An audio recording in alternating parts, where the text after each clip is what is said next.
Jesús, buenas tardes y un placer estar en el seminario y compartirlo con mi querido amigo y sin embargo compañero Juan Carlos Carbonell.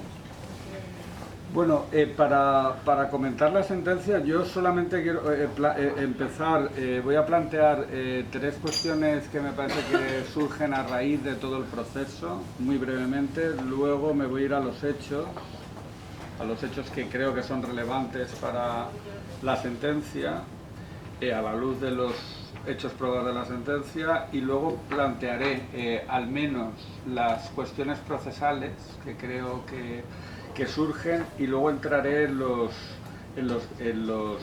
delitos, ¿no? En los delitos de rebelión, sedición, malversación y desobediencia. Bueno, respecto a esas tres cuestiones que creo que se plantean a lo largo del proceso, son tres. Una es la confluencia con el libro este magnífico de Semberger de Política y Delito, las relaciones entre política y delito, que solamente digo, lo planteo por si luego es de interés para alguien, que normalmente el cruce se produce en los delitos de corrupción. Sin embargo, más episódicamente, pero con mayor crudeza, se produce cuando lo que hay es una disputa por la soberanía. Entonces creo que además en este asunto justamente estamos en una disputa de soberanía o de poder, como lo prefiráis plantear. En segundo lugar, se plantea la cuestión de si hay espacios libres de derecho. Esto nos retrotrae a una vieja cuestión, que es la inmunidad de los actos políticos, ¿no? Que normalmente ha ido asociada al secreto de Estado, pero que también durante el proceso se ha planteado por las defensas en el sentido de que al tratarse de actos de naturaleza política estaban fuera del control jurisdiccional y más del control jurisdiccional penal. Y por último se trata de ver, en tercer lugar, si estamos ante delitos políticos en sentido estricto o estamos ante delitos comunes, ¿no? Que sería otra de las cuestiones que digo en general.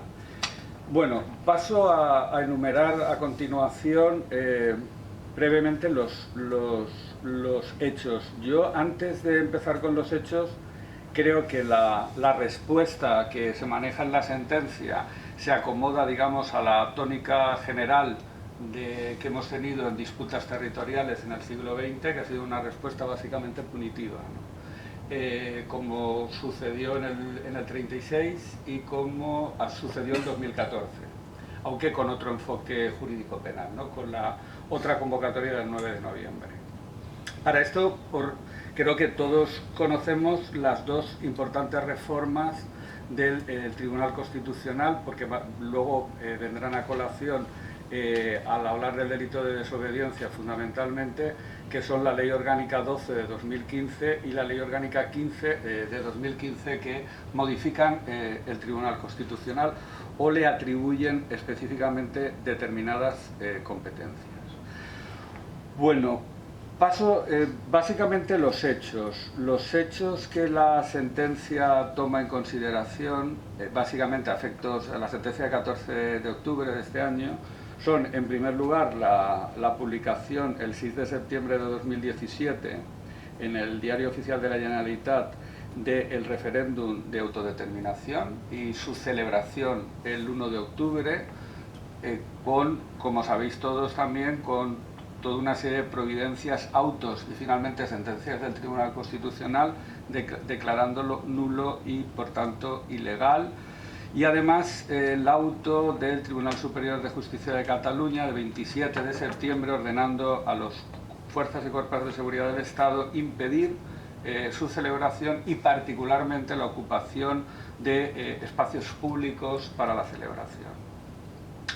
En segundo lugar, se destaca la reunión celebrada el 28 de septiembre de 2017 entre el presidente, el vicepresidente y el consejero de Interior del Gobierno de la Generalitat con la cúpula de la Policía Autonómica, en la cual advierten de que si se celebra el referéndum puede comportar graves riesgos de orden público.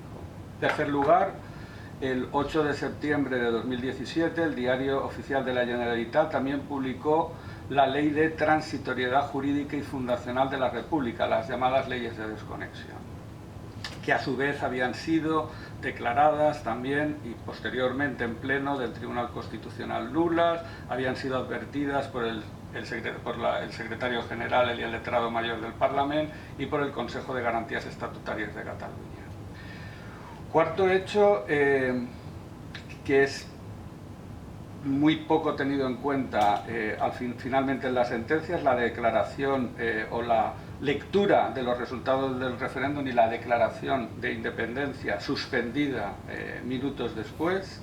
En quinto lugar, las diferentes manifestaciones que tienen lugar, y me voy a centrar solo en dos, las que tienen lugar el 1 de octubre y la segundo hecho es la de 20 de septiembre del 2017 ante la Consellería de Economía de la Generalitat, y en la cual se impide de alguna manera una ejecución dictada por el juzgado de instrucción número 13 de Barcelona. Bien, también sabéis que inmediatamente estos hechos la Fiscalía General del Estado interpuso una querella por los delitos de rebelión, sedición, desobediencia grave y malversación de caudales públicos. La abogacía mantiene la misma calificación inicialmente y la acusación popular por Vox añade además el delito de organización criminal. Bueno, dicho eso, porque hay poco tiempo, evidentemente es un caso muy difícil jurídicamente, no hace falta tampoco explayarme en por qué es un caso difícil desde el punto de vista jurídico. Cuestiones de derecho procesal que se plantean en la sentencia. Hay una que para mí es determinante, que es la competencia. ¿Por qué es determinante la competencia? Porque, como sabéis, la competencia inicialmente corresponde a la Audiencia Provincial de Barcelona, puesto que los hechos se producen en ese territorio, y en todo caso, por la presencia de aforados, la competencia tendría que haber ido al Tribunal Superior de Justicia de Cataluña. Sin embargo, la Fiscalía General del Estado defendió la competencia de la Audiencia Nacional por tratarse de delitos de rebelión. Bien, esta atribución de competencia a mí me parece sumamente discutible que la Audiencia Nacional tenga competencias en materia de delitos de rebelión. Pero yo creo que básicamente la finalidad de calificar por delito de rebelión, digo que esta es una opinión, no buscaba tanto la atribución de competencias a la Audiencia Nacional como la posibilidad de aplicar el 384 bis de la LECRIM, que os leo, que dice textualmente que una vez firme el auto de procesamiento y decretada la prisión provisional en delitos de terrorismo y rebelión, solo en estos dos, el procesado que estuviera ostentando función o cargo público quedará automáticamente suspendido en el ejercicio del mismo mientras dure la prisión. Bien, yo creo que en ese momento la Fiscalía General del Estado y quien pudiera impulsar la querella estimaron o vieron la necesidad de apartar del ejercicio de funciones públicas a las autoridades de la Generalitat y del Parlamento que habían protagonizado los hechos que habíamos visto antes. Por lo tanto, creo que la finalidad de calificar inicialmente el delito de rebelión también busca esa instrumentación a través de la LECRIM para suspender provisionalmente a las autoridades y cargos públicos. Bien, y unido a esta cuestión está la prisión provisional. La prisión provisional, no solo por la justificación en sí de la privación de libertad sin juicio, que comporta y que se tiene que justificar en una de las tres finalidades, generalmente se ha atendido a la finalidad de la reiteración de comisión delictivos o del riesgo de fuga. Ambas justificaciones, a mi modo de ver, son altamente discutibles. Pero sobre todo en este caso, y seguramente mañana tendremos una respuesta del Tribunal de Justicia de la Unión Europea, el problema estriba fundamentalmente en que afectó al derecho de sufragio pasivo, no tanto a ser elegidos como al ejercicio del derecho, que se privó luego por justificación del Tribunal Supremo, no en la sentencia, sino en diferentes autos, con motivo de haber aplicado esta medida cautelar. Bien, yo creo que aquí aparecen dos monstruos de nuestro sistema español, tres. Uno es un monstruo, que es la Audiencia Nacional, que es una singularidad. Digo, adelanto conclusiones, digo que supongo que al hilo del proceso a lo mejor pues alguna vez desaparece este órgano de origen tan turbio y tan oscuro, y que además distorsiona completamente el juego de las competencias del juez natural. En segundo lugar, nos aparece otro de las peculiaridades del sistema punitivo español, que es el abuso de la prisión provisional. Y en tercer lugar, nos sigue apareciendo otra singularidad, anomalía del sistema procesal español, que es la instrucción por parte de jueces y no de fiscales. Yo creo que, como ya hemos coincidido Juan Carlos y yo en otros entes, este punto creo que seguramente, ¿no, Juan Carlos? Lo tratarás al hilo de que la sala segunda pues ha sido instrucción, apelación a las instrucciones, y finalmente la misma sala que enjuicia, con lo cual esto, desde el punto de vista de la imparcialidad, pues puede plantear problemas. Luego, desde el punto de vista procesal, durante el juicio se han planteado dos cuestiones. Una es la limitación bastante insólita en el proceso penal español a las repreguntas de la contraparte, es decir, al interrogatorio cruzado, que normalmente es como se conoce, que ha limitado las preguntas que venían dadas por quien proponía al testigo.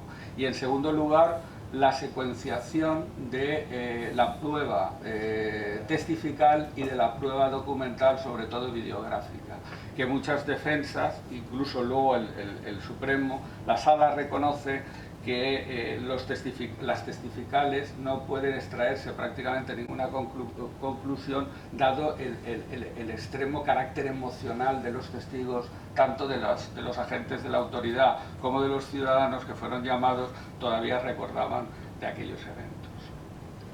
Bueno, y queda también abierto desde el punto de vista procesal la reactivación que el juez instructor, el juez Llanera, impulsó o reimpulsó el mismo día 14 de octubre, nada más conocerse la sentencia, y que supongo que durante el próximo año tendremos cuestión de ver.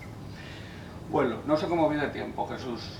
Bien, de momento me queda, ese es el problema, que ahora entramos propiamente 15 minutos. 15 minutos, vale. Pues entramos en materia con el juego de los delitos de rebelión y sedición. A ver, intentando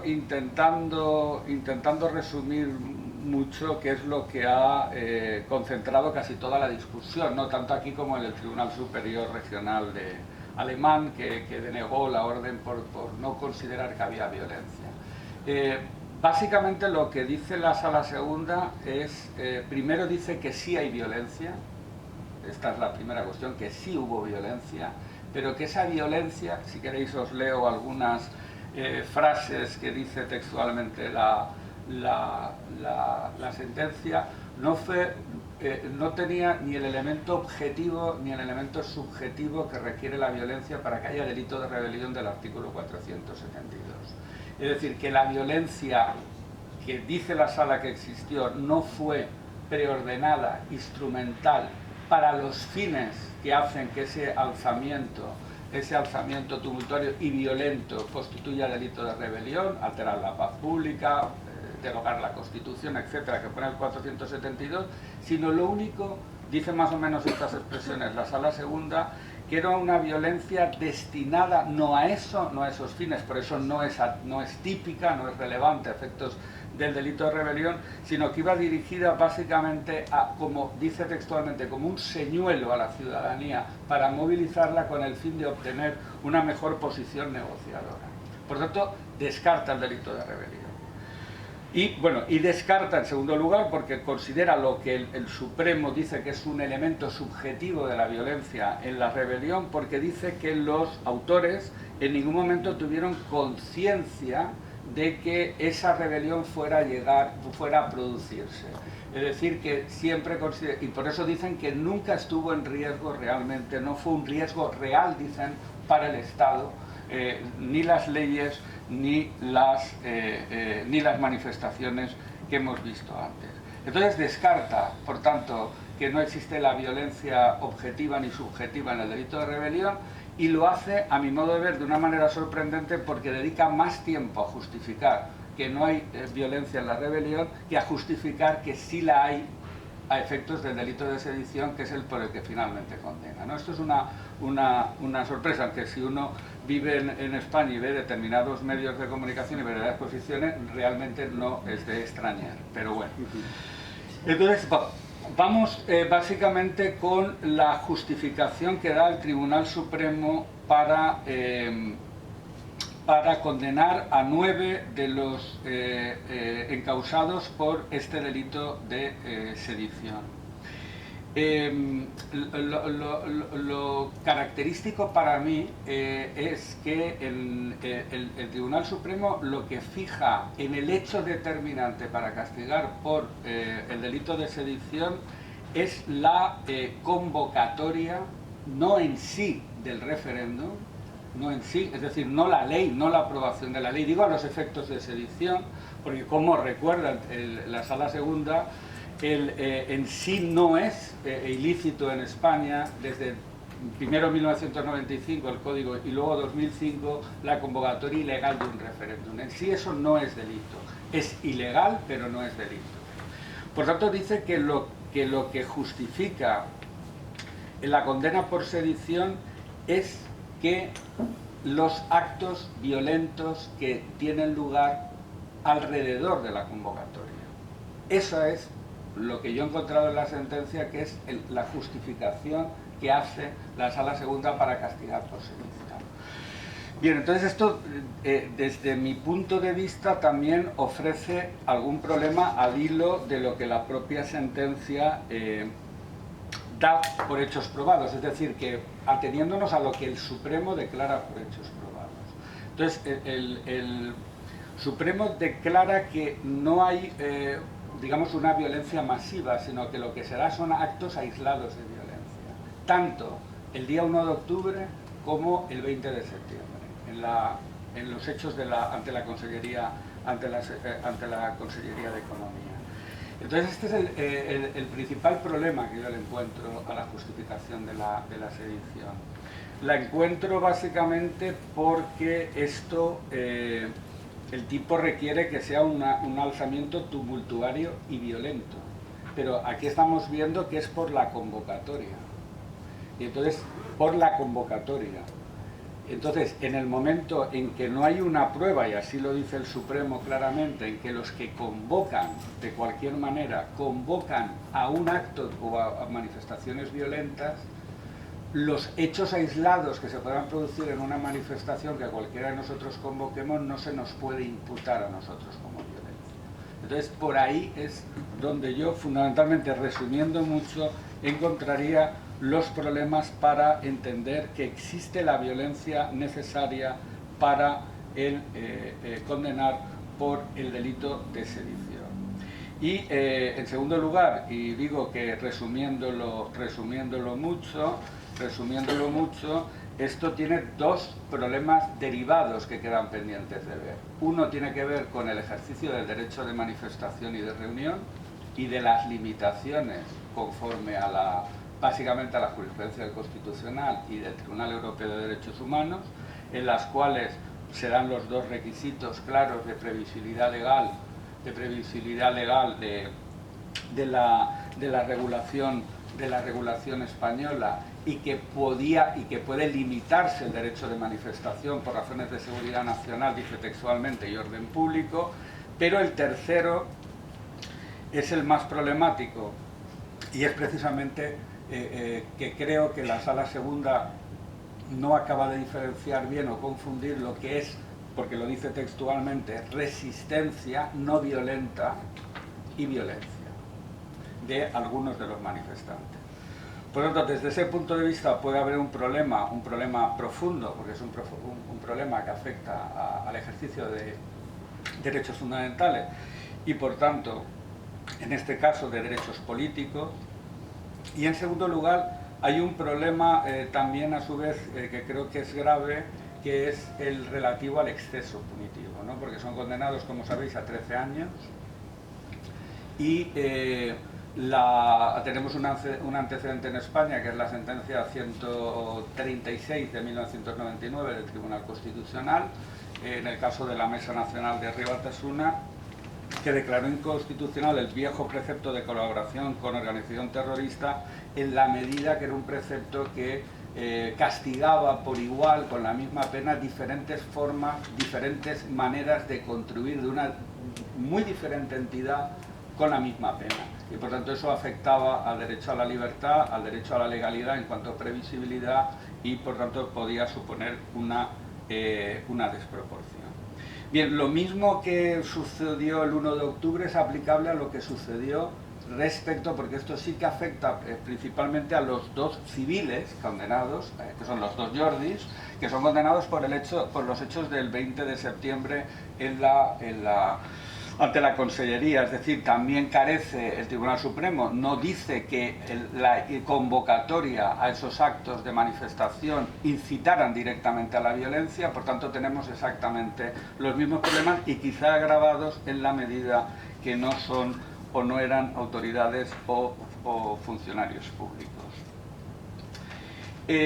También puede haber hay un problema, evidentemente, con la condena por sedición a la presidenta en aquel momento del Parlamento, en cuanto a la convocatoria, es decir, la aceptación a discutir y a tramitar un proyecto de ley, aunque haya sido declarado ilegal, a mi modo de ver, ofrece dudas de si eso está dentro o no de la inviolabilidad parlamentaria y del derecho a la libertad del Parlamento de trazar su propia agenda.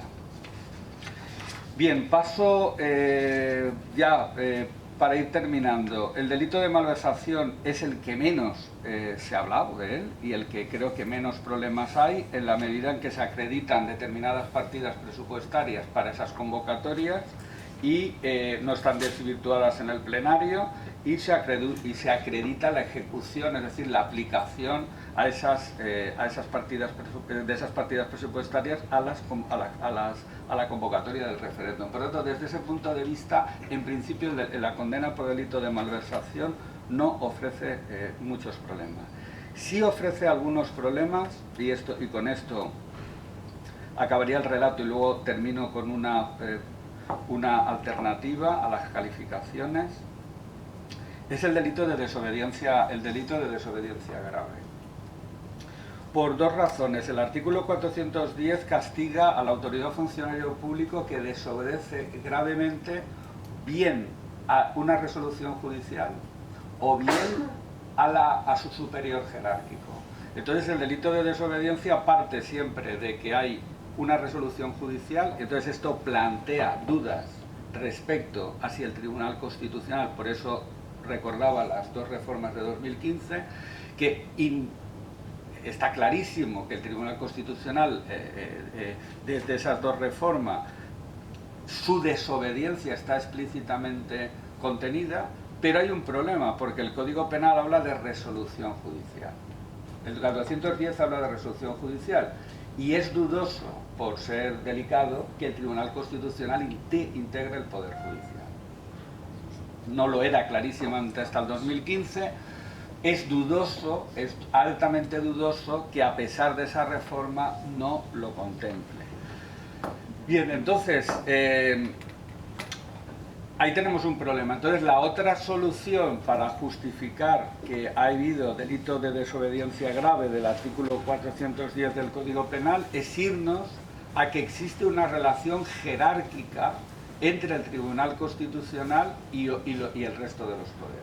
Y entonces entender que había un mandato expresado en las providencias, en los autos y luego en la sentencia, y que por tanto las autoridades, en este caso también recordemos que en sí solo han sido castigados tres de los imputados, los señores Santiago Vila, la señora Meritxell Borràs y Carles Mundó, por el delito de desobediencia. porque el tribunal considera que a los que ha castigado por sedición está absorbido el delito de desobediencia en ello.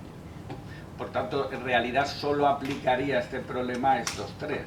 Entonces, en conclusión, hay que entender que, o hay que considerar, si el Tribunal Constitucional no integra al Poder Judicial, no puede haber desobediencia a una resolución judicial, y por tanto solo nos quedaría forzar y entender que el 410, el Tribunal Constitucional, ha dejado de estar, digamos, fuera de la jerarquía e integra ahora una suerte de jerarquía, como estamos acostumbrados a entenderlo en el delito de desobediencia grave, en el ámbito de la administración, en el ámbito del derecho administrativo, una situación de jerarquía. Bien, yo lo concluyo con estos comentarios a la larguísima sentencia. Hay un problema menor que no entro, que es porque yo creo que no es muy determinante, que es la autoría en órganos colegiados, que también se le imputa a todos los miembros del gobierno, aunque las defensas dicen que aunque no hubieran firmado, bastaba la firma del presidente. Yo creo que ese no es un argumento demasiado de peso. Y lo único que quería terminar diciendo, que esto los colegas ya saben, que es casi una obsesión mía desde el principio, es que no entiendo por qué no se acusó por el artículo 506 del Código Penal. El 506 del Código Penal es un delito que castiga la usurpación de atribuciones, y no se aplicó. Esto no es una crítica a la Sala Segunda, porque estaba completamente amarrada por el principio acusatorio, es una crítica a las acusaciones y es una crítica a las defensas, que lo podrían haber empleado también como una calificación alternativa o sustantiva a la libre. Yo creo que este caso verdaderamente estamos ante un delito del artículo 506. Esta también es una manía de profesor. Yo creo que es que, como casi no lo explicamos en las facultades, no debe de entrar en los temarios de judicatura, yo creo que no se lo saben, porque no se aplica prácticamente nunca. De hecho, muchos supuestos que deberían ir al 506 van al 404, que es la prevaricación administrativa. Pero el 506 justamente está para proteger, digamos, lo que veíamos al principio, una cuestión de soberanía, es decir, algo más simple que la soberanía, que es una cuestión de competencia. Es decir, la Generalitat carecía de competencia para dictar esas dos leyes, y yo creo que la respuesta del 506 era en este caso mucho más acertada, independientemente además del tema de la malversación e independientemente del tema de los concretos desórdenes públicos que se pudieran cometer y que su responsabilidad penal corresponderá a los que lo cometieron, pero que en este caso es dudoso atribuir a los que lo convocaron. Muchas gracias.